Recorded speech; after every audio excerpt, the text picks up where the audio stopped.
I think the girls with their nails done now.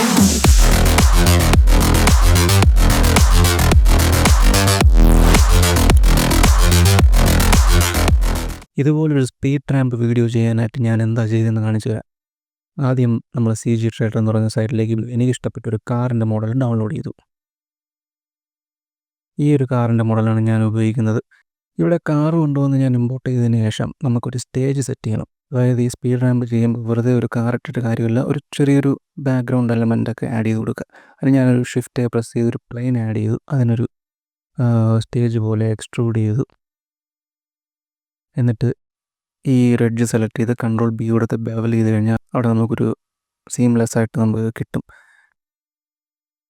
ഇതിനെ right click ചെയ്ത് shade smooth കൊടുക്കുന്നു. അപ്പോൾ നമുക്കൊരു നല്ലൊരു സ്റ്റേജ് സെറ്റായി. ഇനി ഇതിന് ടെക്സ്ചർ ആഡ് ചെയ്യാൻ ബ്ലെൻഡർ കിറ്റ് വന്നിട്ട് ഞാൻ ടൈൽസ് എന്ന് സെർച്ച് ചെയ്ത് കൊടുത്തു. എന്നിട്ട് അതിനകത്ത് ടെക്സ്ചർ ബേസ്ഡ് മെറ്റീരിയലാണ് ആഡ് ചെയ്യുന്നത്, ഇല്ലെങ്കിൽ ഭയങ്കര ലാഗാകും. ഞാൻ ഈ ഒരു മെറ്റീരിയലാണ് ഉപയോഗിക്കുന്നത്. എന്നിട്ട് അൺറാപ്പ് കൊടുത്ത് നിങ്ങൾ സെറ്റ് ചെയ്തതിന് ശേഷം ചില സമയത്ത് ഈ ടെക്സ്ചർ എപ്പോഴും സ്ട്രെച്ച് ആയി തന്നെ ഇരിക്കും. അത് നമുക്ക് കറക്റ്റായിട്ട് അലൈൻ ചെയ്യാൻ പറ്റില്ല. അപ്പം നമ്മൾ അതിൻ്റെ സൈസ് അഡ്ജസ്റ്റ് ചെയ്ത് ടെക്സ്ചർ റെഡിയാക്കുക. വേറൊരു ടിപ്പ് എന്ന് പറയുന്നത്, ഈ ഒരു പ്ലെയിൻ സൈസ് കൂട്ടണമെങ്കിൽ സൈസ് കൂട്ടിയാൽ ഇതിൻ്റെ ടെക്സ്ചർ വീണ്ടും സ്ട്രെച്ച് ആകും.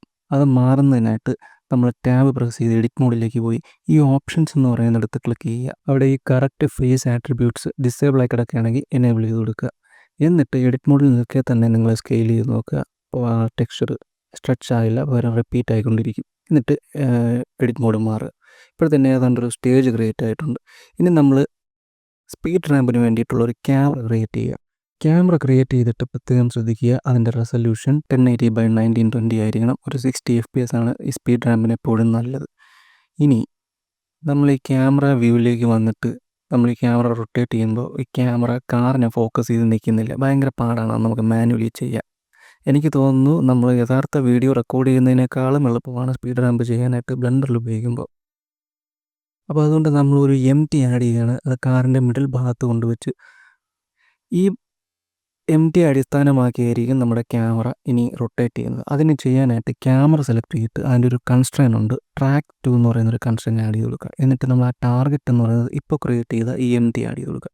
ഇപ്പോൾ ചെയ്ത് കഴിഞ്ഞാൽ പ്രത്യേകത എന്ന് പറയുന്നത്, ഈ ക്യാമറ എങ്ങോട്ട് മൂവ് ചെയ്താലും ആ MTയെ ഫോക്കസ് ചെയ്തേ ഇരിക്കുകയുള്ളൂ. അപ്പോൾ ഈ MT നമ്മൾ എവിടെ കൊണ്ടുപോയിക്കുന്നോ അവിടെ ആയിരിക്കും അതിൻ്റെ ഫോക്കസ്. ഇത് വളരെ ഈസി ആയിട്ട് നിങ്ങൾക്ക് ചെയ്യാം. പക്ഷേ ഞാനിവിടെ ഉപയോഗിക്കുന്നത് ഈ ഒരു ടെക്നിക്കല്ല. എനിക്ക് കുറച്ചും കൂടി കൺവീനിയൻ്റ് ആയിട്ട് തോന്നിയത് മറ്റൊരു ക്യാമറ റിഗ് എന്ന് പറയുന്ന ആഡോണാണ്. ഇതെങ്ങനെ ഡൗൺലോഡ് ചെയ്യുന്നത് നോക്കിക്കഴിഞ്ഞാൽ ബ്ലെൻഡർ എക്സ്റ്റൻഷൻ എന്ന് പറയുന്ന ഒരു സൈറ്റ് ഉണ്ട്. ഇവിടെ നിരവധി ഫ്രീ ആഡോൺസ് നിങ്ങൾക്ക് ഈസി ആയിട്ട് ഡൗൺലോഡ് ചെയ്യാം. ഇത് ബ്ലെൻഡറിൻ്റെ തന്നെ ഒരു സ്വന്തം സൈറ്റാണ്. ഇവിടെ ഇഷ്ടംപോലെ എക്സ്റ്റൻഷൻസ് നിങ്ങൾക്ക് ഫ്രീ ആയിട്ട് ഡൗൺലോഡ് ചെയ്യാം. ഞാനിവിടെ ക്യാമറ റിഗ് എന്ന് പറഞ്ഞ് സെലക്ട് ചെയ്തിട്ട് ഈ ഒരു റിഗ് ഡൗൺലോഡ് ചെയ്ത് അത് ഇൻസ്റ്റാൾ ചെയ്യാൻ ഇതിനേക്കാൾ എളുപ്പമാണ്. ഗെറ്റ് ആഡോൺ എന്ന് പറയുന്നത് ക്ലിക്ക് ചെയ്താൽ മതി. എന്നിട്ട് ഡ്രാഗ് ആൻഡ് ഡ്രോപ്പ്. മറ്റ് ആഡോൺസ് ഇൻസ്റ്റാൾ ചെയ്യുന്നത് പോലെ അത്ര ബുദ്ധിമുട്ടൊന്നുമില്ല. ഡ്രാഗ് ആൻഡ് ഡ്രോപ്പ് ചെയ്യുക. ഇനി നമ്മൾ ക്യാമറ ക്രിയേറ്റ് ചെയ്യാൻ ഷിഫ്റ്റ് പ്രസ് ചെയ്യുമ്പോൾ സാധാരണ ഇവിടെ ക്യാമറ മാത്രമേ കാണുള്ളൂ. ഇപ്പോൾ 3 അഡീഷണൽ ഓപ്ഷൻസും കൂടി വന്നു. അതിൽ ഡോളി ക്യാമറ റിഗ് എന്ന് പറയുന്ന ഓപ്ഷനാണ് ഞാനിവിടെ സെലക്ട് ചെയ്യുന്നത്. ഇതൊരു സിനിമാറ്റിക് റിഗ് ആയിട്ടാണ് എനിക്ക് തോന്നിയിട്ടുള്ളത്. കാരണം അത്യാവശ്യം എല്ലാ തരം സെറ്റിങ്സ് ഇതിനകത്തുണ്ട്. ഇതാണ് ഇതിൻ്റെ റിഗ് സെലക്ട് ചെയ്തിട്ട് ഇവിടെ വന്നിട്ട് ഈ പോസ് മോഡ് സെലക്ട് ചെയ്യുക. പോസ് മോഡിലാണ് നമ്മൾ ഇതിൻ്റെ അനിമേഷൻ ഫുള്ള് ചെയ്യുന്നത്. ഇനി നമ്മൾ ഈ ഒബ്ജക്റ്റ് പിടിച്ച് ഇതിൽ മൂവ് ചെയ്ത് കഴിഞ്ഞാൽ ക്യാമറ എങ്ങോട്ട് വേണമെങ്കിലും മൂവ് ചെയ്യും. നമ്മൾ നേരത്തെ ട്രാക്ക് 2 കൊടുത്ത ഒരു MT ഇല്ലേ, അതിന് പകരമായിട്ട് ഇവിടെ ഉപയോഗിക്കുന്നതാണ് ഈ നീല സാധനം.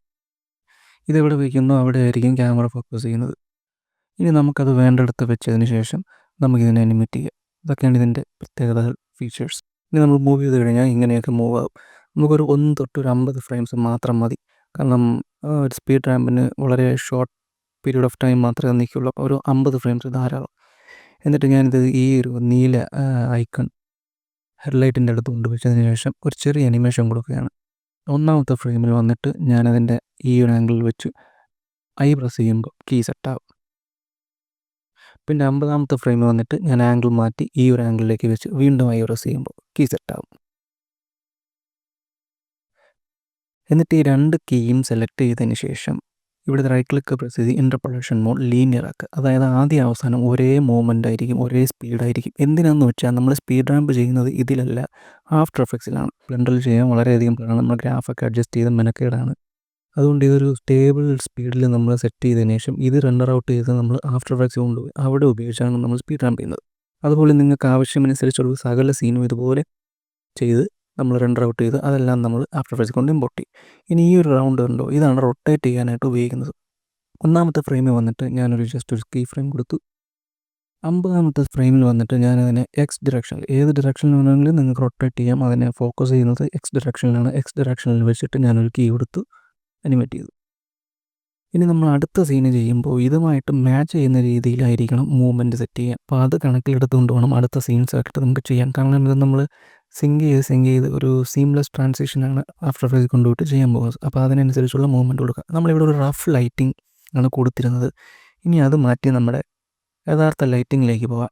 ഞാൻ നേരത്തെ പരിചയപ്പെടുത്തിയ ബെറ്റർ ലൈറ്റിംഗ് എന്ന് പറയുന്ന ഒരു ആഡാണ് ഞാനിവിടെ ലൈറ്റിങ്ങിനായിട്ട് ഉപയോഗിക്കുന്നത്. ഇവിടെ നിറച്ച് പ്രീസെറ്റ്സ് ഉണ്ട്. അതിന് എനിക്ക് ഇഷ്ടപ്പെട്ട ഒരു 3-4 പ്രീസെറ്റ്സ് ആഡ് ചെയ്താണ് ഞാൻ ഇവിടുത്തെ ലൈറ്റ് സെറ്റ് ചെയ്യുന്നത്. ഇതിൻ്റെ ലൈറ്റിന് അനിമേഷൻ ഉള്ളത് കൊണ്ട് തന്നെ ഈ സീൻ പകുതി പൂർത്തിയായി. ഇനി നമുക്ക് റെൻഡർ ഔട്ട് ചെയ്താൽ മാത്രം മതി, അത്രേ ഉള്ളൂ. ബാക്കി അതിനനുസരിച്ചുള്ള സീൻസ് നമ്മൾ ഒരു 10ഓളം സീൻസ് നമ്മൾ റെൻഡർ ഔട്ട് ചെയ്ത്, എല്ലാം 50 ഫ്രെയിംസ് മതി, ഒരു 10ഓളം സീൻസ് റെൻഡർ ചെയ്ത് കണ്ടുപിടിച്ചൊരു മ്യൂസിക്കും കൂടി എടുക്കുക. അപ്പോൾ ഞാൻ ഇതിൻ്റെ നെക്സ്റ്റ് പാർട്ടിൽ ആഫ്റ്റർ എഫക്ട്സിൽ എങ്ങനെയാണ് സ്പീഡ് റാമ്പ് ചെയ്യുന്നത്, ഈ റെൻഡർ ഔട്ട് ചെയ്ത ഇമേജസ് എല്ലാം കൊണ്ടുവന്ന് അവിടെ എങ്ങനെയാണ് സ്പീഡ് റാമ്പ് ചെയ്യുന്നുള്ളത് കാണിക്കാം. എനിവേ ഈ വീഡിയോ നിങ്ങൾക്ക് ഇഷ്ടപ്പെട്ടു എന്ന് വിചാരിക്കുന്നു. ആൻഡ് സപ്പോർട്ട് ചെയ്യുക. Thanks. I think the girls with their nails done now.